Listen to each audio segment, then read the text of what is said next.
Assalamualaikum warahmatullahi wabarakatuh, viewers sekalian, selamat datang di channel Abu Daniel Muhammad bin Maslamah, pencetus siasat ikhtial bagi penghina Islam. Saya, Abu Daniel, akan membawa Anda ke dalam perjalanan hidup dan kepahlawanan seorang sahabat Rasulullah yang penuh dedikasi, yakni Muhammad bin Maslamah.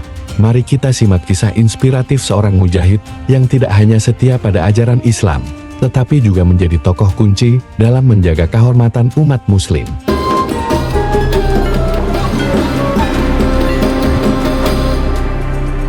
Muhammad bin Maslamah adalah sahabat Rasulullah Shallallahu Alaihi Wasallam dari kalangan Ansar. Ia berasal dari suku Aus di Madinah. Ia berperawakan tinggi dan besar. Selain itu, Maslamah merupakan seorang pendiam, pemikir, amanah, dan selalu taat menjalankan ajaran agamanya. Ia juga dikenal sebagai orang pemberani dalam medan pertempuran. Ia bahkan selalu berada di barisan terdepan. Meski bernama Muhammad bin Maslamah, ia tidak terlahir sebagai muslim, namun ia merupakan generasi pertama di Yatsrib atau Madinah yang memeluk Islam. Ia masuk Islam di bawah bimbingan Mus'ab bin Umair yang merupakan utusan pertama Rasulullah Shallallahu Alaihi Wasallam di Madinah. Muhammad bin Maslamah memeluk Islam sebelum orang-orang yang berpengaruh di Madinah memeluk Islam, seperti Usaid bin Hudair dan Sa'ad bin Mu'adz. Tak heran jika ia selalu bergabung dalam setiap pertempuran untuk mempertahankan kemuliaan Islam. Pernah sekali ia tak bergabung dalam sebuah pertempuran, yaitu Perang Tabuk. Sebab saat itu, ia mendapatkan tugas bersama sahabat Ali bin Abi Thalib agar tetap di Madinah untuk menjaga kota tersebut. Rasulullah Shallallahu Alaihi Wasallam melihat pula kesetiaan dan kegigihannya dalam membela Islam. Beliau tak jarang mempercayakan pasukan Islam kepada Maslamah. Pada Perang Uhud, ia dipercaya untuk membawahi 50 prajurit dan memberinya tugas untuk melakukan patroli sepanjang malam di perkemahan pasukan Islam. Dalam peperangan tersebut, pasukan Islam sedikit kewalahan dalam menghadapi musuhnya. Saat itu, sekitar 70 prajurit Muslim gugur dan lainnya kocar-kacir menyelamatkan diri. Sedangkan prajurit lainnya, termasuk Maslamah, membentuk pasukan kecil untuk melindungi keselamatan Nabi Muhammad. Di saat lain, tepatnya tahun keempat Hijrah, Nabi Muhammad menemui sebuah suku Yahudi yaitu Bani Nadir untuk meminta bantuan atas sebuah masalah. Namun, ternyata suku tersebut sedang merencanakan upaya pembunuhan terhadap Nabi. Segera Nabi kembali ke pusat kota Madinah. Ia memanggil Muhammad bin Maslamah dan mengirimnya ke suku tersebut. Maslamah membawa perintah dari Nabi bahwa Bani Nadir harus meninggalkan Madinah dalam jangka waktu 10 hari. Ini dilakukan karena kecurasan mereka. Beragam kepercayaan ini merupakan bukti bahwa Muhammad bin Maslamah merupakan sahabat yang setia, pemberani, dan jujur. Kepercayaan yang ia dapatkan tak hanya selama masa hidup Nabi. Setelah Rasulullah Shallallahu Alaihi Wasallam wafat, Maslamah juga mendapatkan kepercayaan yang berlimpah dari para khalifah. Contohnya, pada masa pemerintahan Khalifah Umar bin Khattab, ia dipilih menjadi salah satu menteri. Tak hanya itu, ia juga dianggap sebagai teman dan penasihat terpercaya sang khalifah. Sebelum dia diangkat menjadi menteri, ia dikirim ke Fustat, Mesir, untuk menopang pasukan Amr bin As. Karena saat itu Amr memang meminta Khalifah Umar untuk mengirimkan bala bantuan untuk memperkuat ekspedisinya. Umar mengirimkan 4 detasemen, yang setiap detasemen terdiri dari 1000 prajurit. Salah satu detasemen tersebut dipimpin oleh Muhammad bin Maslamah. Kepada Amr, Umar menyampaikan sebuah pesan bahwa ia mengirimkan Muhammad bin Maslamah untuk membantu meraih kejayaan dalam menjalankan misinya. Maka Amr harus menerima Maslamah dan memaafkannya jika Maslamah melakukan sebuah kesalahan. Nyatanya, Maslamah memberikan kontribusi yang berharga bagi kesuksesan misi yang dijalankan Amr di Fustat tersebut. Setelah kepemimpinan Umar digantikan oleh Utsman bin Affan, Maslamah juga tetap mendapatkan kedudukan yang terhormat di mata khalifah ketiga tersebut. Di antara prestasi gemilang beliau di saat Rasulullah Shallallahu Alaihi Wasallam masih hidup adalah menjadi inisiator siasat ikhtial eksekusi secara diam-diam dan mendadak terhadap tokoh Yahudi Ka'ab bin Ashraf yang menghasut suku Quraisy untuk memerangi Nabi. Selain itu, Ka'ab juga menghina Nabi Muhammad dan para sahabat lewat syair-syairnya. Saking masyhurnya operasi ikhtial tersebut, para ulama mujahid seperti Syekh Abu Jandal Al-Azdi dalam kitabnya Tahridil Mujahidin Al-Abtal ala Ihya Sunatil Ikhtial menjadikan kisah operasi Ikhtial Muhammad bin Maslamah sebagai hujah masru'iyatul Ikhtial, disyariatkannya Ikhtial bagi para aimatul kufar, para pemimpin kekafiran.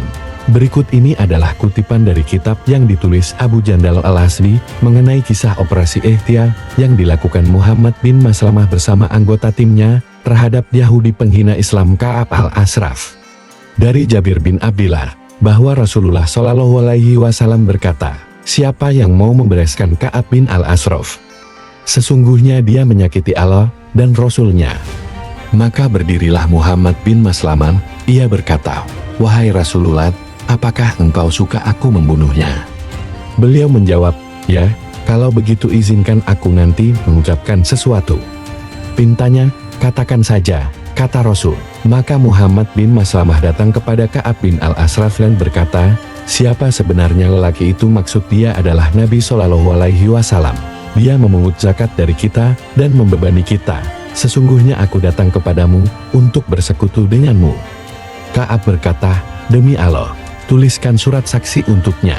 Sesungguhnya kita telah mengikutinya, lalu kami tidak ingin meninggalkannya sampai kita lihat bagaimana akhir dari ajarannya, dan kami menginginkan engkau meminjami kami 1 wasak atau 2 wasak makanan. Ka'ab berkata, kalau begitu, berikan kepadaku barang sebagai gadai. Barang apa yang kau mau? Tanya mereka. Gadaikan wanita-wanita kalian, kata Ka'ab. Bagaimana kami akan menggadaikan wanita-wanita kami, sementara engkau adalah orang Arab paling tampan? Kalau begitu, gadaikan anak-anak kalian. Bagaimana kami akan menggadaikan putra-putra kami kepadamu, sementara mereka akan dicela karenanya, dan akan dikatakan, hanya demi menggadai 1 atau 2 wasak kalian rela menggadaikan anak-anak kalian? Sungguh, ini aib bagi kalian. Mereka berkata, kami akan menjadikan senjata kami sebagai gadaimu. Baiklah, jawab Ka'ab. Lalu ia menjanjikan kepada mereka untuk bertemu di malam hari dengan membawa geribah bersama Abu Nailah, saudara sesusuan Ka'ab. Maka Ka'ab mengundang mereka untuk datang ke bentengnya. Kemudian ia turun untuk menemui mereka. Istrinya berkata, mau kemana engkau malam-malam begini? Ka'ab menjawab, itu tak lain adalah Muhammad bin Maslamah dan saudaraku Abu Nailah. Perawi selain Amru mengatakan, kemudian istrinya berkata lagi, aku mendengar suaranya seperti tetetas air. Dalam lain riwayat, aku mendengar suara seperti suara darah. Ka'ab berkata lagi, itu tak lain adalah saudaraku Muhammad bin Maslamah dan saudara sesusuanku Abu Nailah. Orang yang mulia itu, kalau dipanggil untuk berjalan di malam hari pasti menyanggupi. Kemudian Muhammad bin Maslamah masuk bersama 2 orang. Menurut Amru, kedua orang itu bernama Abu Ats bin Hibr dan Abbad bin Bisa. Amru melanjutkan kisahnya. Muhammad bin Maslamah berkata, jika dia datang, aku akan memegang kepalanya.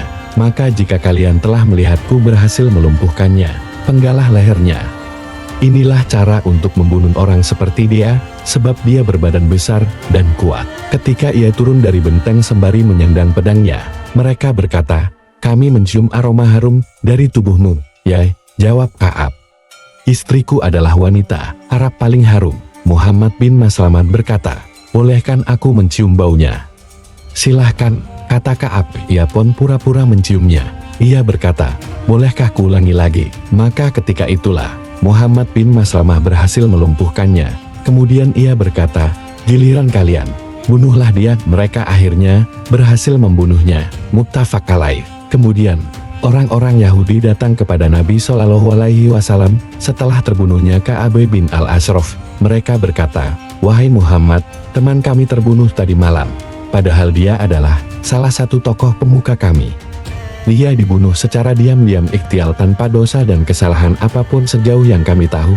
Rasulullah Shallallahu Alaihi Wasallam bersabda, sungguh, kalau dia melarikan diri sebagaimana orang seperti yang sepemikiran dengannya melarikan diri, tentu ia tidak akan dibunuh dengan cara ikhtial, akan tetapi dia menyakiti kami dan mencemooh kami dengan syair. Dan tidak ada satupun dari kalian yang melakukan perbuatan seperti ini kecuali pedanglah pilihannya. Hadis riwayat Bukhari No. 3031 dan Muslim No.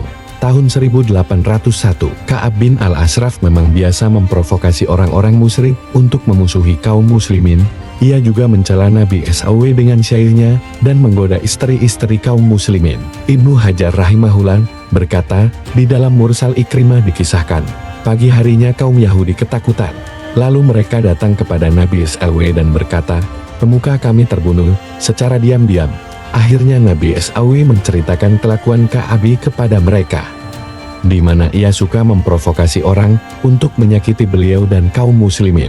Saat menambahkan, maka mereka menjadi takut dan tidak menjawab sedikit pun, hingga Ibnu Hajar berkata, hadits ini berisi kebolehan membunuh orang musyrik tanpa harus mendakwahi terlebih dahulu. Jika dakwah secara umum telah sampai kepadanya, juga berisi bolehnya mengucapkan kata-kata yang diperlukan di dalam perang, meski pengucapnya tidak bermaksud makna sebenarnya. Bukhari mengeluarkan hadits ini dalam Kitabul Jihad bab berbohong dalam perang dan bab menyergap orang kafir harbi. Muhammad bin Maslamah meninggal di Madinah pada tahun 43 Hijriah. Beliau tidak mengikuti perang Jamal dan Siffin karena menghindari terjadinya fitnah. Ia meninggal dalam usia 77 tahun. Demikianlah kisah hidup dan perjuangan Muhammad bin Maslamah, seorang sahabat terpercaya Rasulullah dan pemimpin yang gigih dalam membela Islam.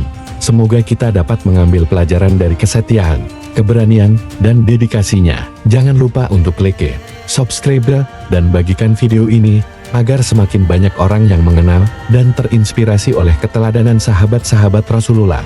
Sampai jumpa di video selanjutnya. Tetaplah setia pada ajaran Islam dan teruslah menuntut ilmu. Wassalamualaikum warahmatullahi wabarakatuh.